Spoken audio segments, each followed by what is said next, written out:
Assalamualaikum warahmatullahi wabarakatuh. Selamat datang kembali kawan. Untuk pagi ini saya akan mendahulukan mengulas turnamen online antar tim Pro Chess League 2023 yang sudah memasuki minggu keduanya kawan.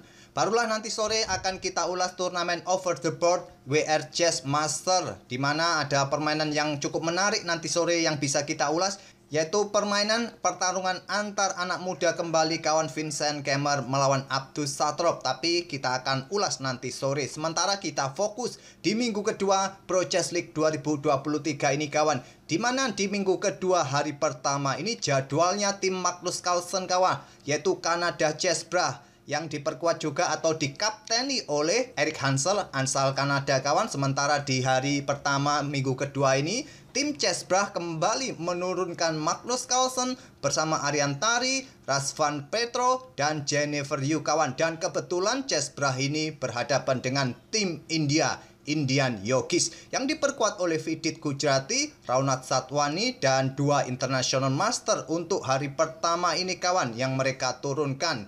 Dan hasilnya tadi malam kawan, timnya Magnus Carlsen ini kalah dengan skor 6,5, 9,5 untuk Indian Yogis kawan, selisih 3 poin.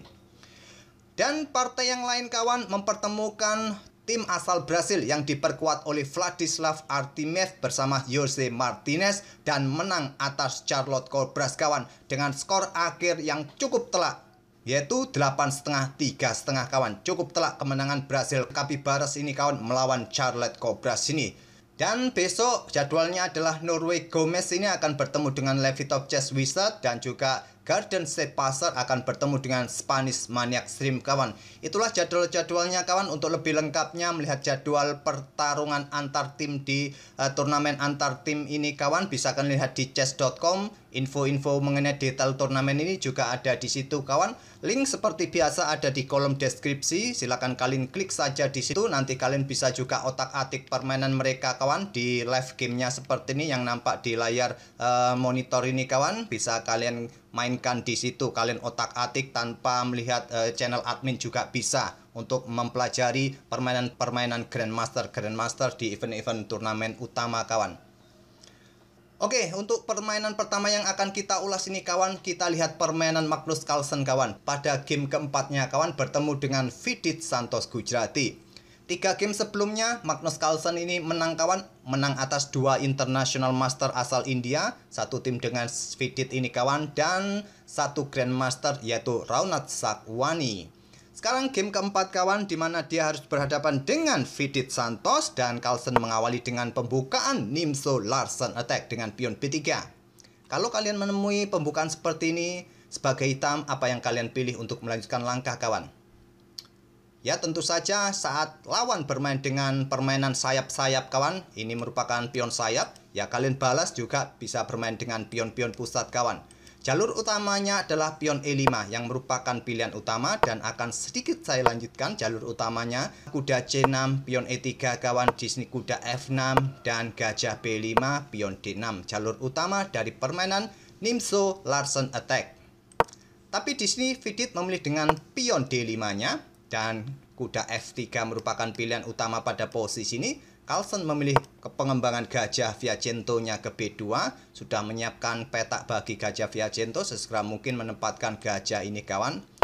Pion C5 lanjut Vidit kawan, ataupun kalau kalian memilih jalur utamanya bisa kuda F6 terlebih dahulu kawan. Kuda F3 akan dilanjut oleh putih, pion E6, di sini pion C4, di sini gajah E7, pion E3, rokade, kuda C3, barulah pion C5. Bisa kalian lanjutkan seperti itu.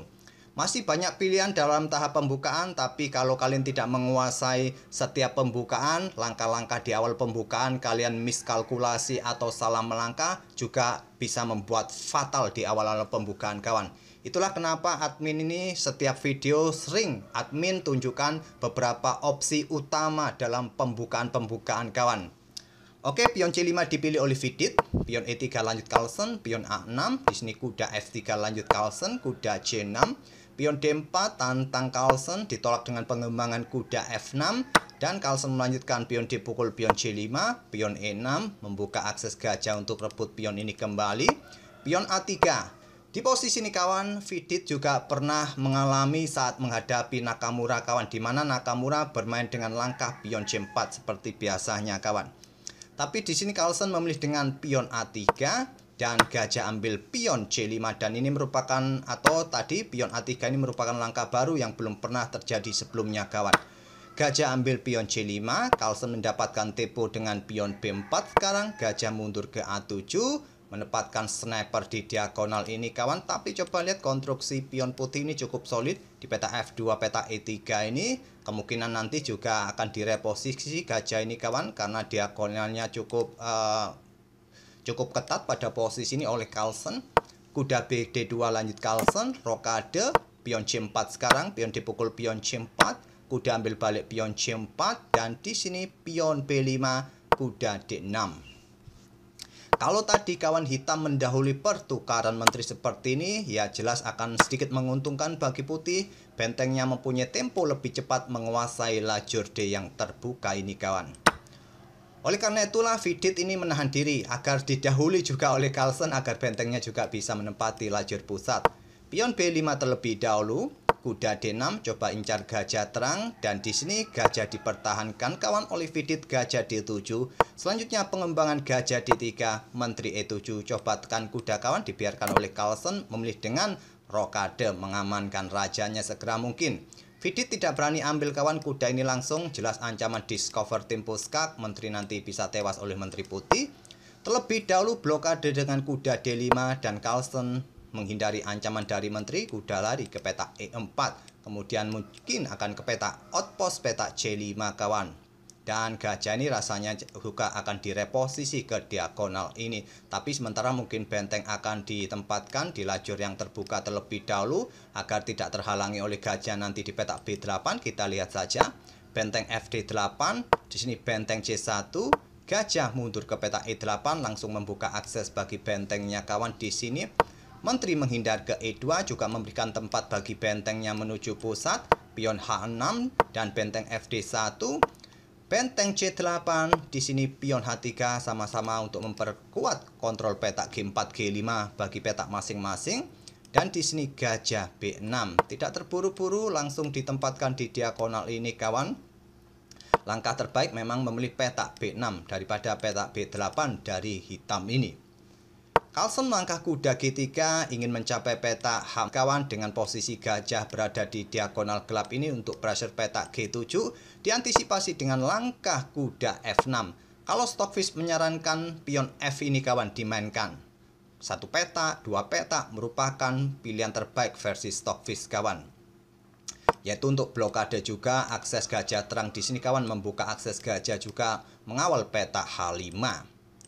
Tapi Vidit mengantisipasinya dengan kuda F6, blokade diagonal gelap untuk perkuat juga peta H5-nya dari ancaman manuver kuda putih ke H5 kawan, juga membuka akses bentengnya langsung di lajur D. Di sini gajah mundur ke peta B1 untuk bersembunyi. Apakah nanti persiapan menterinya berada satu diagonal memberikan ancaman di sini? Gajah siap sikat kuda di peta F6 dan ancaman serius nanti di baris belakang hitam kawan bisa terjadi. Dan di sini juga membuka tantangan pertukaran benteng. Vidit melakukan pertukaran benteng terlebih dahulu, benteng pukul benteng D1 skak, diambil balik dengan benteng D8 menantang pertukaran kembali, ditolak Carlsen menggeser bentengnya ke C1. Raja F8 dan Carlsen melangkah kuda E4 untuk menantang pertukaran kuda, ditolak oleh Vidit, kudanya ke D5. Kalau diterima tentu harapan dari putih adalah gajahnya ini akan mendapatkan diagonal yang banyak kawan. Tentu dengan penguasaan banyak diagonal itu merupakan keuntungan dari gajah. Tapi memilih dengan kudanya ke peta D5, Carlsen kembali menantang pertukaran kuda kawan. Kenapa Carlsen ini concern pada pertukaran kuda? Dia ingin menyerang peta-peta terang ini kawan, agar nanti tidak ada lagi menjaga peta H7 dengan kuda ini. Vidit mempertahankan kudanya agar tetap bisa menjaga peta H7-nya, dan Carlsen juga tidak mondar-mandir menawarkan pertukaran kuda nanti bisa berakhir remis kawan. Tentu saja hitam akan mondar-mandir dengan kudanya mempertahankan kuda. Carlsen ingin menang menggeser menterinya ke peta C2 bersama gajah. Kalau ada kesempatan mungkin nanti kuda baru akan menantang kembali kuda hitam ini. Kalau kuda bergerak ke petak D5, mungkin Carlsen akan melangkah kuda ke petak J5 ke outpost kawan.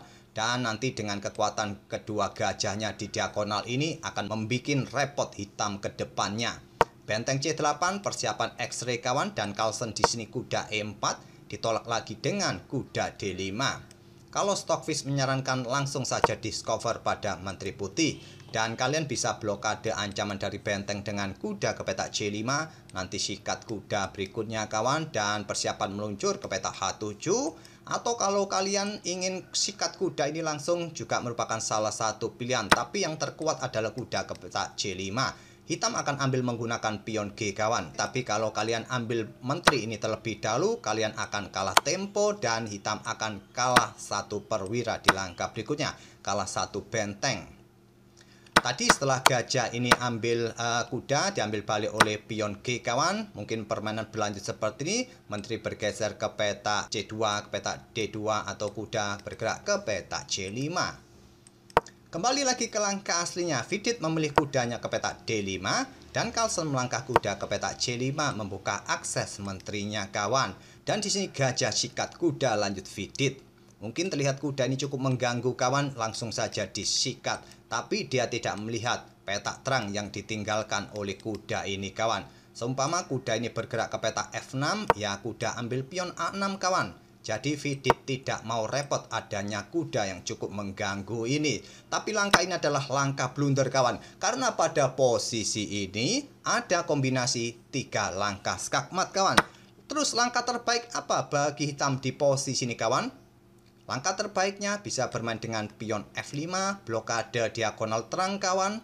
Itulah pilihan terbaik, atau pion G6, kuda ke F6 juga merupakan salah satu pilihan. Tapi juga ada ancaman dari gajah gelap ini. Menteri masih bisa menusuk ke petak H7. Tapi posisi hitam paling tidak terlalu hancur kalau memilih gajah ambil kuda ini. Sekarang giliran kalian untuk menemukan langkah terbaik dari Magnus Carlsen dengan kombinasi 3 langkah skakmatnya kawan. Sudah tak terhindarkan lagi kawan, 3 langkah skakmat. Oke, apakah kalian menemukan kawan kombinasi langkah 3 skakmat? Saya rasa kalian sudah jago kalau soal 3 langkah skakmat, yaitu dengan gajah ambil pion G7 skak. Kalau raja bergeser tidak mau ambil kawan, ya menteri meluncur skakmat. Kalau di sini raja tadi langsung ambil, tetap saja kawan, menteri akan meluncur. Dan menteri tinggal bergerak ke peta ini atau ambil pion, skakmat sudah kawan. Peta-peta ini dikawal oleh gajah dan peta-peta ini sudah ada kuda, jadi raja sudah tidak bisa bergerak lagi, skakmat. Tapi sayangnya kawan, sayangnya di posisi ini saat gajah tadi sikat kuda yang merupakan langkah blunder, Magnus Carlsen melewatkan kombinasi 3 langkah skakmat itu kawan, meluncur dengan menterinya terlebih dahulu ke petak H7. Terlihat dari kontrol waktunya kawan, dari 2 menit 18 menjadi 2 menit 19, artinya Magnus Carlsen di sini tidak berpikir.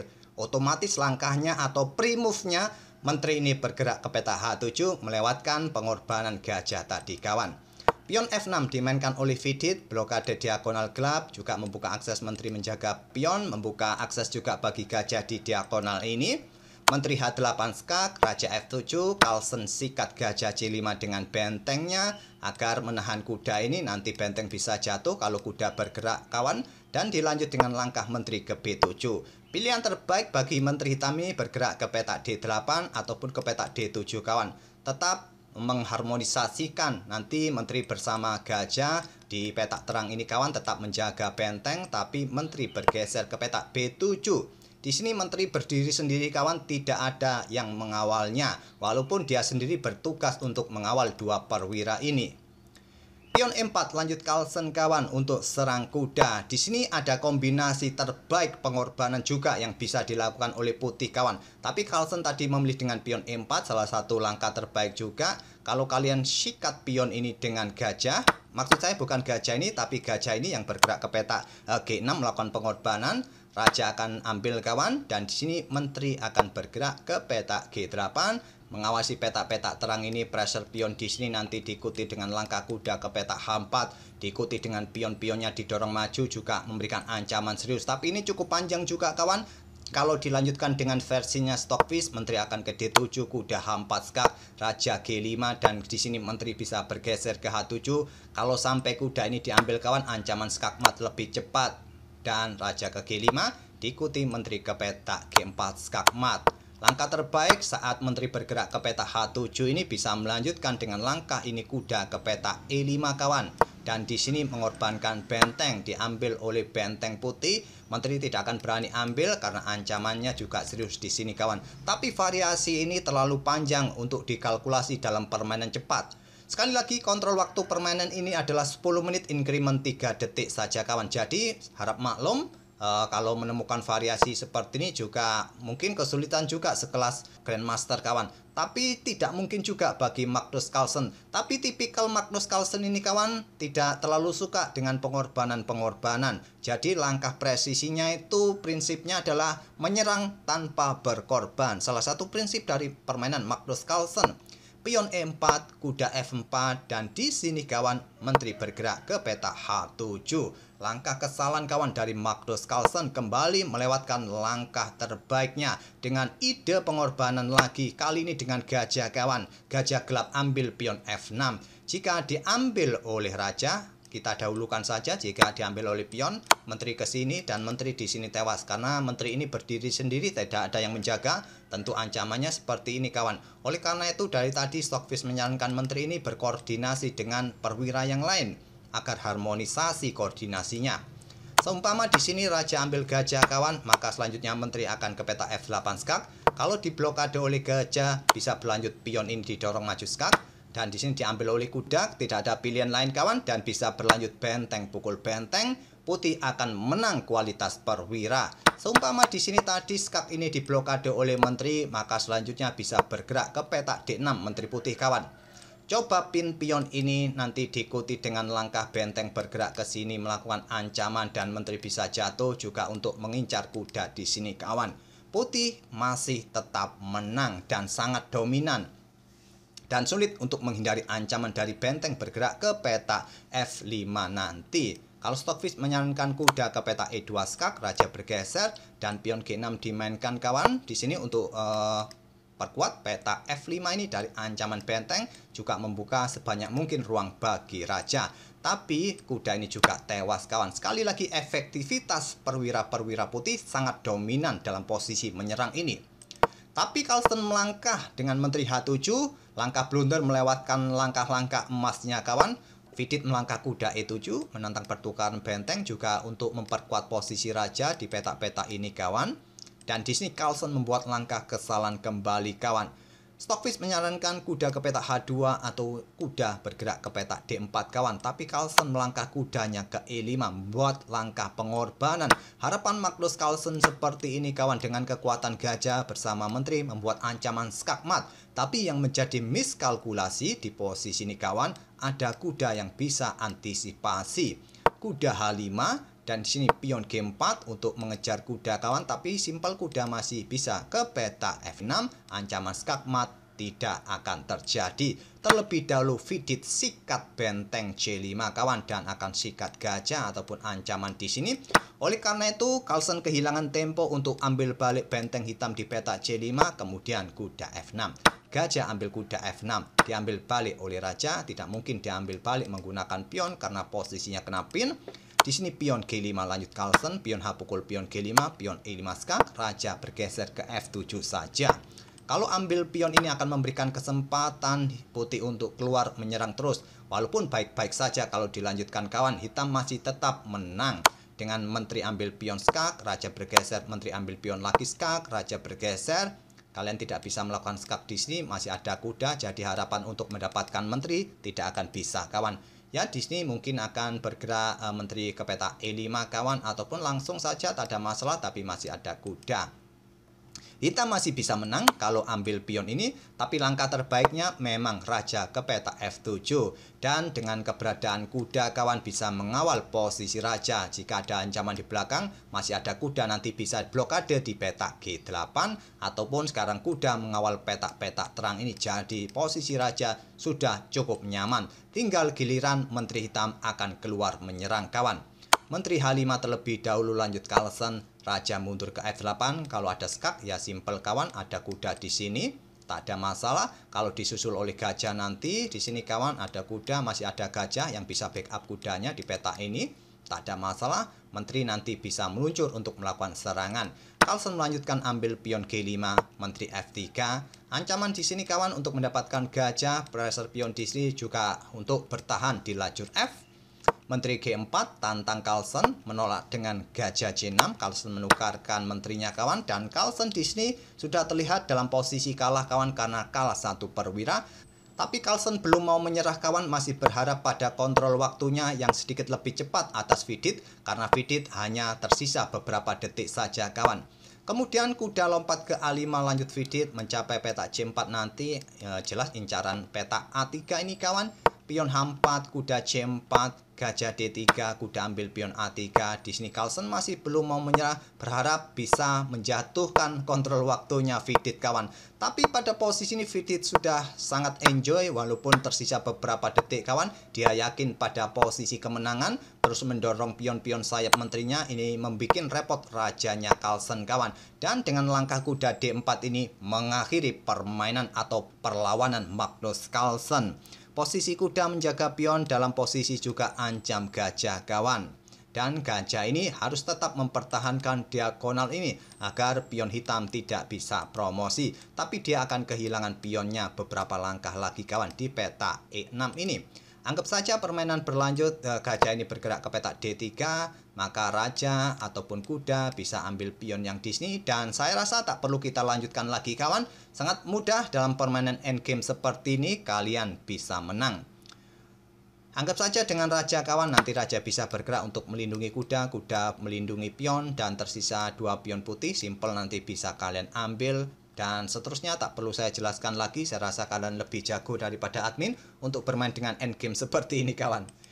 Dan setelah permainan ini berakhir, Magnus Carlsen terlihat sangat kesal kawan atas kekalahan ini. Mungkin dia menyadari langkah-langkah blunder, langkah-langkah emas yang terlewatkan tadi kawan. Dia sempat menggebrak mejanya, terlihat sangat kesal atas dirinya sendiri kawan. Berikut inilah cuplikan video di mana Magnus Carlsen ini terlihat kesal atas kekalahan ini. Seperti yang kalian lihat, Magnus Carlsen sangat kesal atas dirinya sendiri, gebrak mejanya kawan.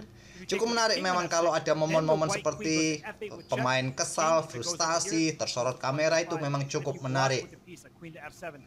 Oke, itulah kawan permainan antara Magnus Carlsen yang dikalahkan oleh Vidit, di mana timnya Chessbrah di minggu kedua ini kalah atas Indian Yogis kawan dengan skor 6,5, 9,5. Oke kawan, itulah permainan Magnus Carlsen yang dikalahkan oleh Vidit. Semoga permainan dari kedua pemain tadi bisa menghibur dan memberikan bahan referensi dalam permainan Nimzo Larsen Attack. Dan bagi kawan-kawan yang baru mampir ke channel kami, luangkan waktu sejenak buat jari Anda untuk merubah warna merah subscribe itu menjadi warna abu-abu. Tinggal klik saja di situ kawan. Atau bagi kawan-kawan yang sudah sering nonton channel kami tapi belum pernah sentuh jempol ke atas, artinya like kawan. Jangan sentuh yang jempol ke bawah ya, jempol yang ke atas untuk tetap mendukung channel kami ini.